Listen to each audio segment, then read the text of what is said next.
Сәлеметсіздер ме балалар?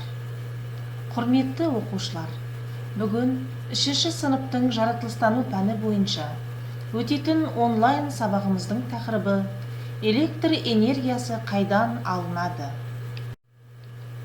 Осы сабақ арқылы жүзеге асатын оқу мақсаттары: электр энергиясы көздерін анықтау, маңызды ғылыми жаңалықтар мен олардың адамның күнделікті өміріне әсері туралы әңгімелеу.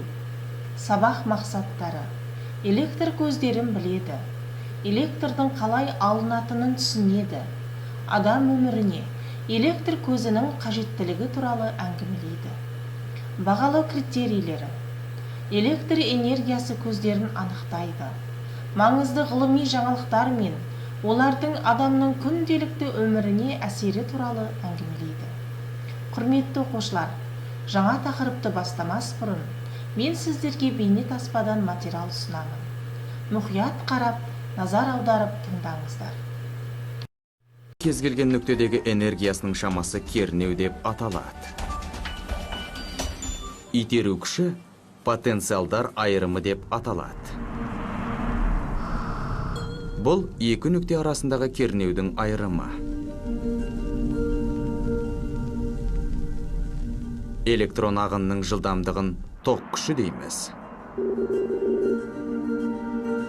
Ол ампермен өлшенеді.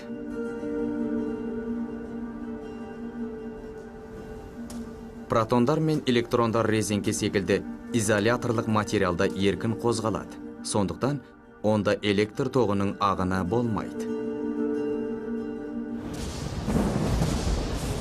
Электр тоғын әртүрлі әдістермен алуға болады.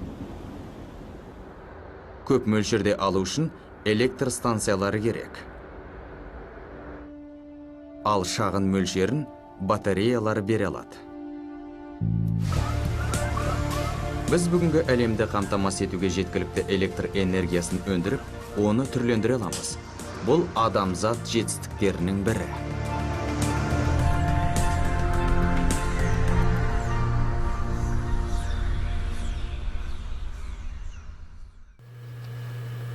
Оқулықтағы 66-шы беттегі бірінші тапсырмаға зер салыңыздар. Жедел жауап. Үйімде қандай электр құралдары бар? Олар жұмыс істеуі үшін не керек? Электр құралдары іске қосылу үшін не істеу керек? Осы тапсырмадан шығатын дескриптор. Электр энергиясының көздері туралы біледі. Олардың жұмыс істеуі үшін не керектігін түсінеді. 66-шы беттегі екінші тапсырмаға зер салыңыздар. Электр энергиясын қалай алады? Өз пікіріңді білдір. Кейбір құралдардың жұмыс істеуі үшін электр энергиясы қажет. Ол электр энергиясы көздерінен алынады. Суретке қара. Адам электр энергиясының қандай көздерін пайдаланады? Елімізде қандай электр энергия көздері бар? Олардың қайсысы сенің үйіңде бар? Қандай құралдарда батареялар қолданылады? Өз пікіріңді білдір. Осы тапсырмадан шығатын дескриптор. Электр энергиясы көздерін анықтайды. Суреттерге қарап, өз пікірімен әңгімелейді. 67-ші беттегі 3-ші тапсырмаға назар аударыңыздар. Зертте. Жеуге болатын батареяларды қалай жасауға болады? Иллюстрация бойынша тәжірибе жасап, зерттеп көр. Осы тапсырмадан шығатын дескриптор. Маңызды ғылыми жаңалықтар мен олардың адамның күнделікті өміріне әсері туралы әңгімелейді. Электрдің қалай алынатынын түсінеді. 67-ші беттегі 4-ші тапсырмаға зер саламыз. Ойлан. Ескірген батареяларды не істеу керек? Ойланып, өз ойыңды білдір. Осы тапсырмадан шығатын дескриптор. Ескірген батареяларды не істеу керектігі туралы айтады. Электр энергиясының көздері туралы біледі. Алған білімдерін жинақтайды. Сен білесің бе, Айдар? 150 жылдан бері Дүниежүзі бойынша экспо көрмесі ұйымдастырылып келеді. Онда көптеген елдердің техникалық жетістіктері көрсетіледі. Қазіргі кезде адамдар экологиялық қауіпсіздік энергия көздерін пайдалануға тырысады.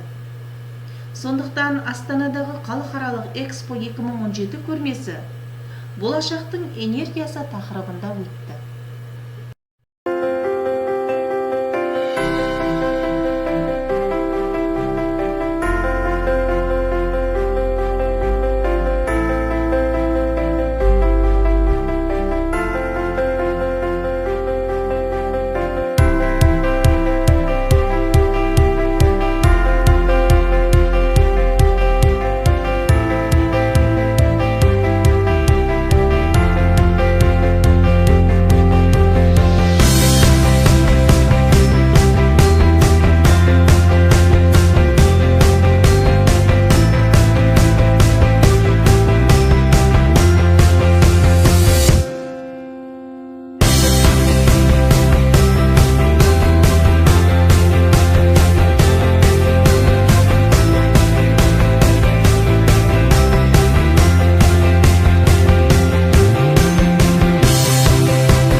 Бірінші беттегі тапсырманы мұқият орындаймыз. Дәптермен жұмыс. Тірек сөзді және есте сақта қағидасын дәптерге жазыңыздар. Бүгінгі тақырыбымыздың тірек сөзі электр энергиясының көздері. Есте сақта қағидасы тоқ көздері энергияның басқа түрлерін электр энергиясына айналдырады. Осы тапсырмадан шығатын дескриптор. Оқулықтағы тірек сөзі ережені көшіріп жазады. Алған білімдерін тиімді қолданады. Құрметті оқушылар, бүгінгі онлайн сабағымыздан алған әсерлеріңізді бөлісіп, кері байланыс жасаңыздар. Үй тапсырма 66-67 бет оқу, мазмұндау, қосымша мәлімет іздеу. Назарларыңызға рахмет, сау болыңыздар.